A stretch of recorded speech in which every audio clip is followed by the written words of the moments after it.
تحية طيبة لكم عشاق الرجاء، وحييكم أينما كنتم في حلقة جديدة من برنامج الأسبوعي أصداء الرجاء. أصداء الرجاء خلال حلقة اليوم حلقة خاصة بكل ما تحمل الكلمة من معنى، لأن الضيف من نوع خاص، الإطار الوطني والربان الجديد لسفينة الرجاء المتألق دائما رشيد الطاوسي. باسمكم مشاهدينا وكل الجماهير الرجوية نرحب بضيف حلقة هذا الأسبوع السيد رشيد الطاوسي. سي رشيد، مرحبا بك. مرحبا بعشاق الرجاء.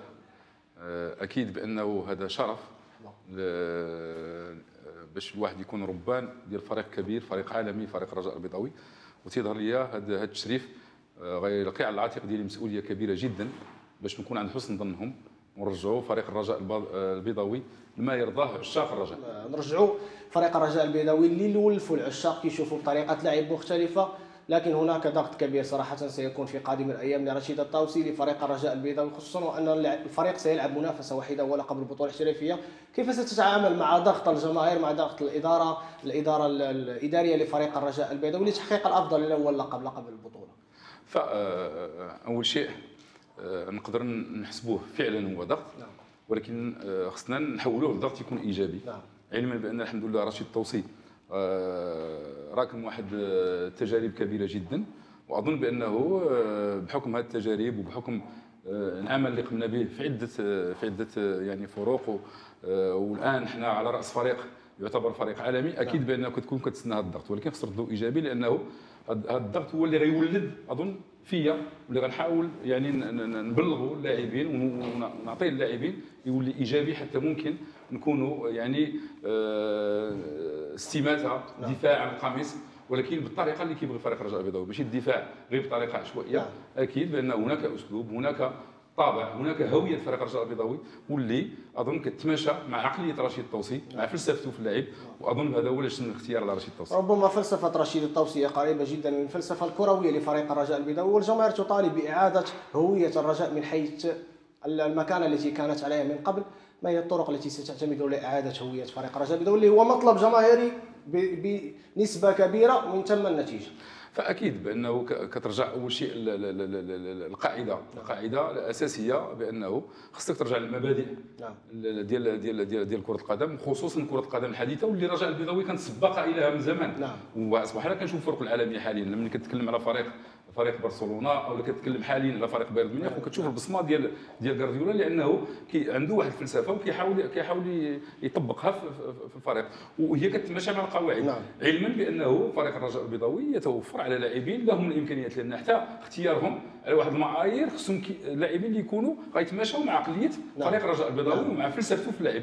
فاظن هاد اللاعبين خصهم غير ياثروا في واحد المنظومه اللي تكون محترمه مع القواعد، ولكن تخلي لهم شيء من الخلق والابداع في بعض المجالات. واظن بان هذه فلسفتي في العمل. هناك منهجيه على اساس نكونوا يعني نحترموا المبادئ ديال اللاعب، سواء من ناحيه التنشيط الهجومي التنشيط الدفاعي، نحترموا القواعد ديال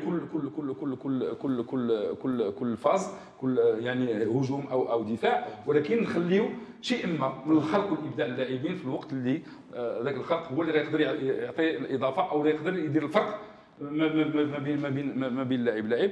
علما بانه رشيد الطاوسي كيعشق اللاعب، وشفتوها اي فريق مشينا ليه بالرغم من الامكانيات اللي كتكون اقل من فريق الرجاء البيضاوي، كنعشق هي تبقى التيكي تاكا، ولكن حنا نديروها باللغه ديالنا الدارجه المغربيه، هي نحكوا الجلده. نعم، بطبيعه الحال يعني التي توفر عليها الرجاء قادر ان تطبق ب100% هذه المنهجيه، منهجيه رشيد الطاوسي. اين يكمن مكامن الخلل بالنسبه لفريق الرجاء البيضاوي في دفاعها في وسط الميدان ام في الهجوم؟ وهناك مجموعه من الجماهير الرجاويه تقول ان مشكل الرجاء حاليا في مهاجم صريح فعلا، وهذا ما ينقص الرجاء.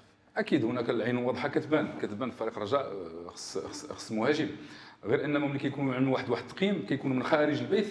اكيد بان كتكون بالنسبه لك سهل وكتشوف بصفه عامه، ولكن ملي كتدخل داخل البيت اكيد خصك تعمق في التقييم. اظن بان من داخل البيت سوف لا اتسرع باش نعطي احكام مسبقه، ولكن باين بان فريق الرجاء البيضاوي اولا فعلا قلب هجوم، هذه واضحه للعيان، ولكن اكيد بانه مع قدوم بعض اللاعبين او مع رجوع كذلك بعض اللاعبين لمستواهم. اسمح لي سي رشيد القاطع، نبقاو مع رجوع بعض اللاعبين. هناك امكانيه عوده كريستيان ساغونا لفريق الرجاء البيضاوي، هناك تحرك من اداره الفريق لعوده هذا المهاجم.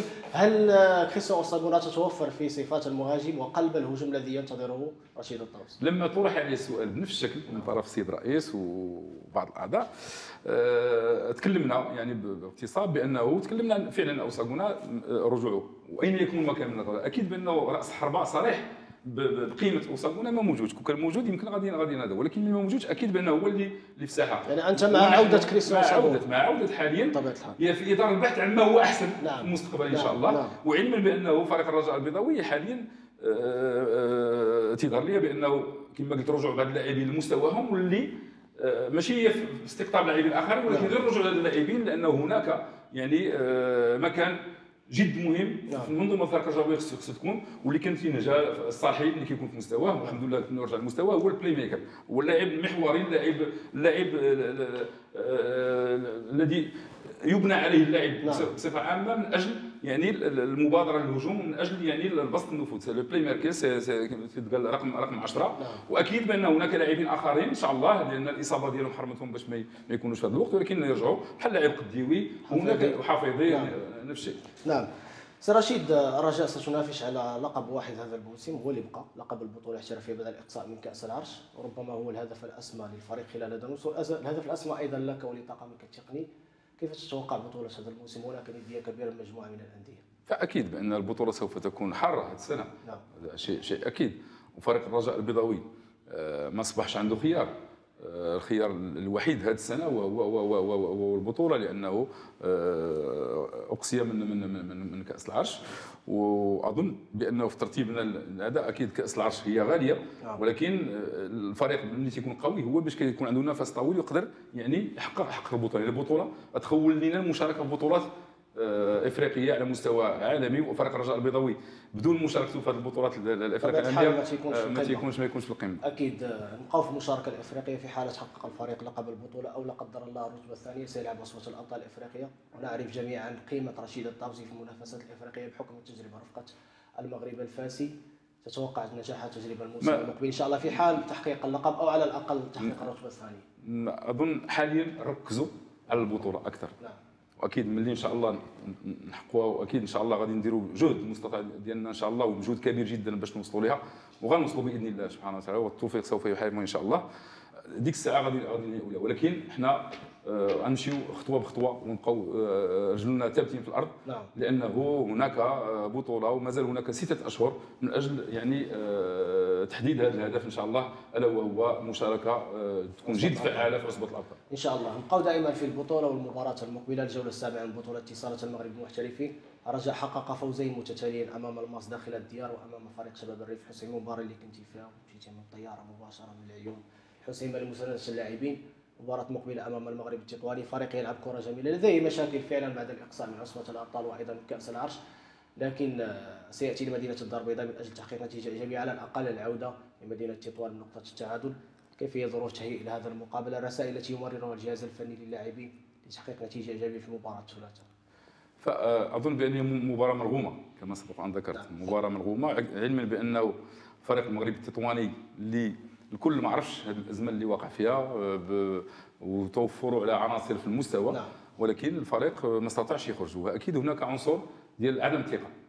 وحنا فريق رجاوي خصنا نستغلوا هذا العنصر يعني ونجعلوهم في عدم الثقه ديالهم، خصوصا المسانده الجماهيريه الكبيره اللي غتكون فريق رجاء البيضاوي من اجل تاكيد نتيجه الانتصارات اللي حققوها مؤخرا، لا الاولى ولا الثانيه واخرها في الحسيمه، واللي ما كانت صعبه لانه فرق كثيره جدا سوف تتعدى في الحسيمه. نعم. ما كانش مباراه سهله، ولكن هنا مشكورين اللاعبين على يعني العامل النفسي اللي يعني تحداو كل الصعوبات وحاولوا ويعني واجتهدوا وحققوا النتيجه الايجابيه اللي خلات فريق الرجاء البيضاوي دائما تيبقى قريب من المقدمه. شكرا خاص ايضا للسردوان الحجري. شكرا خاص اكيد هو اللي بغيت نختم به، والشكر خاص للسردوان الحجري.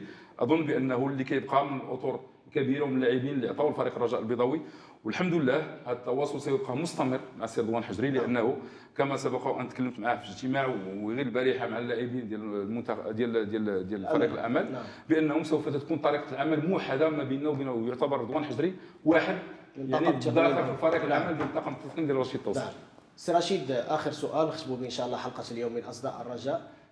اكيد الجماهير الرجاويه تطلب النتيجه وتطلب الاداء وعوده الهويه الرجاويه، ماذا يطلب الطاقم التقني وعلى راسهم سي رشيد الطاوسي بالجماهير؟ غتجاوبهم في هذه الكاميرا. شنو تبغي تقول للجماهير الرجاويه كطلب من غير المسانده والدعم؟ هذاك الشيء عندهم في الدم، شي حاجه شي طلب اللي تبغي تقولوا للجماهير الرجاويه؟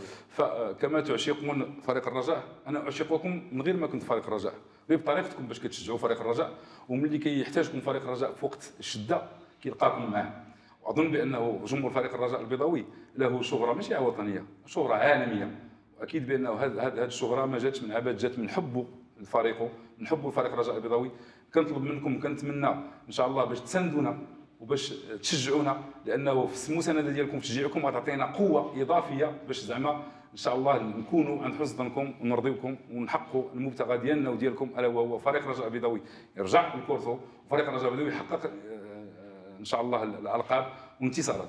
ان شاء الله. الرساله واضحه للجماهير الرجاويه من رشيد الطاوسي المدرب الاول لفريق الرجاء الرياضي. سي رشيد شكرا لك على قبول الدعوه، نتمنى ما تكونش المره الاخيره، يكون تواصل ان شاء الله مستمر معكم مع الطاقم التقني ديالك. شكرا خاص لي. نعطيو فرصه للجميع ان شاء الله التواصل هذا باش كل واحد، لاننا نشتغلوا كطاقم، والطاقم يجب يعني لو فالوريزي، هو خصنا نعطيو القيمه ديالو، كل واحد نعطيو القيمه ديالو اكيد ان شاء الله. الشكر موصول ايضا لكم مشاهدينا الاوفياء على حسن الاصغاء والمتابعه. شكر خاص ايضا للزملاء التقنيين عبد العالي الشرعي، مهدي حقي، ومخرج البرنامج امين ابادي. تحياتي الى اللقاء.